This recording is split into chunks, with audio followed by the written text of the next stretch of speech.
la obra, ha hecho ese milagro en mí, porque cada uno de los que estamos aquí reunidos representa un milagro para el Señor. Amén. Porque estábamos muertos en el mundo. Y cuando el Señor nos toma y nos planta en estos sitios, nos da vida.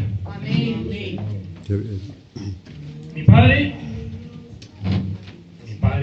en la tierra, mi padre Ramón Escudero, el tío Ramón, cuando fue pequeño fue a un colegio de los salesianos, un colegio de los monjes, estaba ahí de internado. Cuando él, de hecho, era monaguillo y quería ser cura de pequeño, luego él creció, se casó. Mientras estuvo aquí en España también estuvo con los Testigos de Jehová, estuvo evangelizando incluso. Él era el líder de evangelización de un grupo de personas. Y luego viajó a América, él era un artista en toda regla, él era muy flamenco, con perdón de los lutos y de los hábitos. Me voy a tocar un poco estos temas, un poco del tema del mundo, y lo hago con todo el respeto y con todo el amor que se merecen los hábitos que los acabo de llevar yo también. Él, cuando estábamos en México, él, cada vez que nos portábamos mal, nos ponía de castigo leer Proverbios. Cuando llegamos aquí en España, le presentaron la iglesia de Filadelfia, le presentaron el Evangelio. Y yo le animaba y le decía: venga papá, sí, vámonos al culto, venga. Para que él no se quedara con su primo, con mis tíos, bebiendo botellines en el bar. Yo le animé a aceptar al Señor porque él se quitara de esos sitios. Yo decía: mientras le acompañe y lo lleve, pues por estar una hora ahí, a mí no me cuesta nada. Qué bien. No veía beneficio estar una hora en el culto, aparte de quitar a mi padre un poco. Mi padre se convirtió, mi padre se acercó al Señor, lo aceptó, lo sintió y dejó que el Señor gobernara en su vida. Amén. Yo, como joven, he tenido mala cabeza al no hacer caso a mi padre, primero aquí, posteriormente a mi Padre que está en los cielos, que es el Señor Jesucristo, nuestro Dios. Y estuve en el mundo, yo me entregué al mundo, yo bebía, me perdía los fines de semana, con perdón de los lutos, yo era drogadicto. Creo que no hay ninguna droga que yo no haya probado. Estaba realmente muy enganchado. Y mi padre oraba por mí.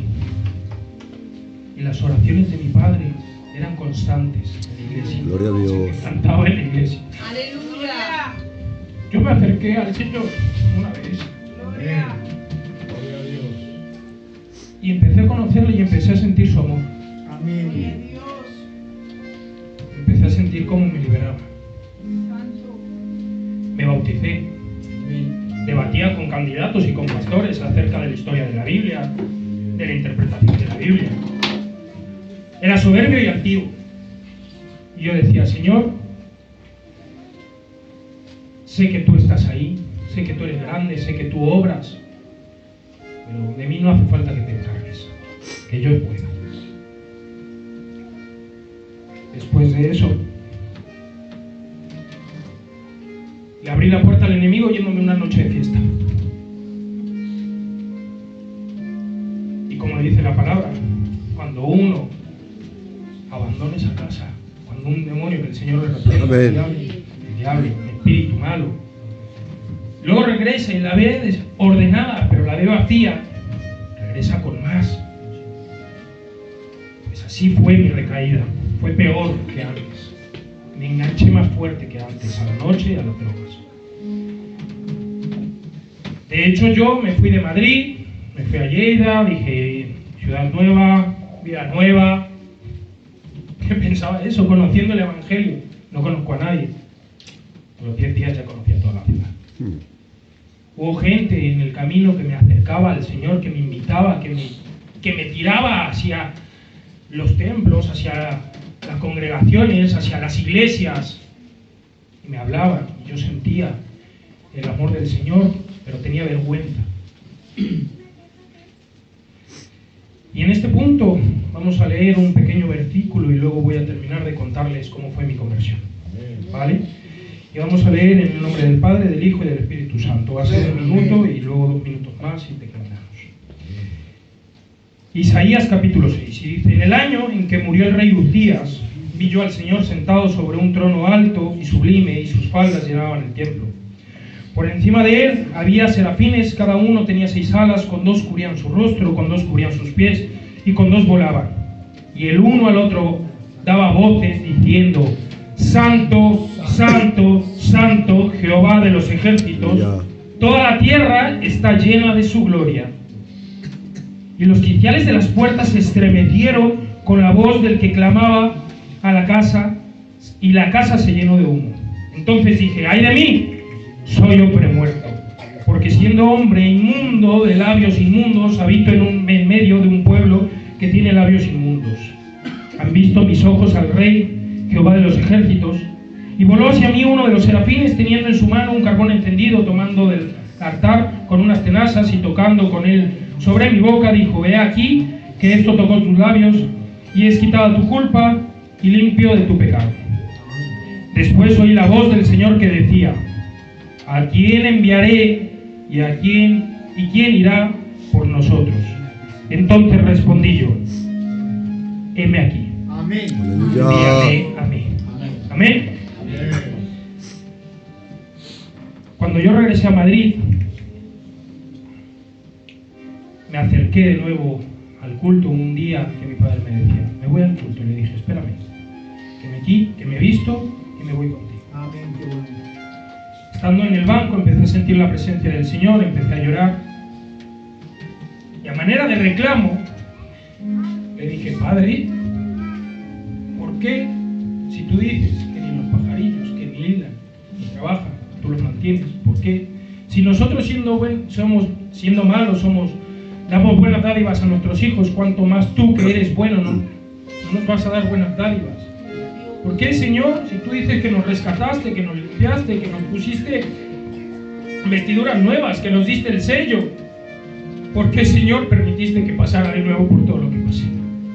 Y el Señor me dijo: fue necesario que pasaras Gloria a luego por Dios. todo lo que pasaste, para que te dieras cuenta de cuánto me necesitas. Qué bien.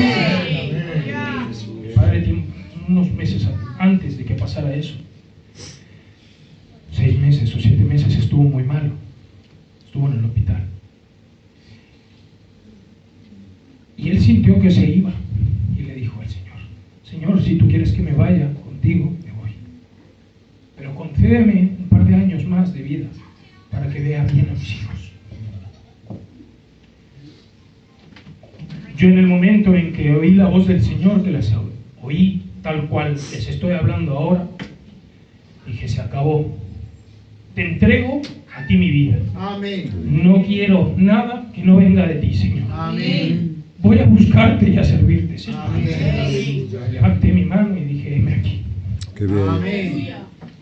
Mi padre el 25 de noviembre falleció. Mi hermano se juntó de nuevo con su mujer y está limpio, porque él también estaba en el medio de la nada. Qué bien. Gloria a Dios. Está teniendo un trato con el Señor, lee la Biblia y llora.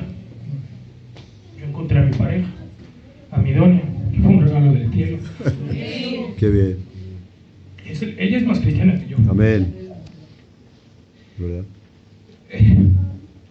Mi padre falleció viéndonos a nosotros. Las oraciones que hacemos por los que queremos, el Señor las escucha. Amén. Hay que esperar su tiempo para que Dios actúe. Qué bien. Cuando nosotros nos encontramos con el Señor, nos damos cuenta de que somos indignos, de que llevamos la naturaleza del pecado dentro de nosotros.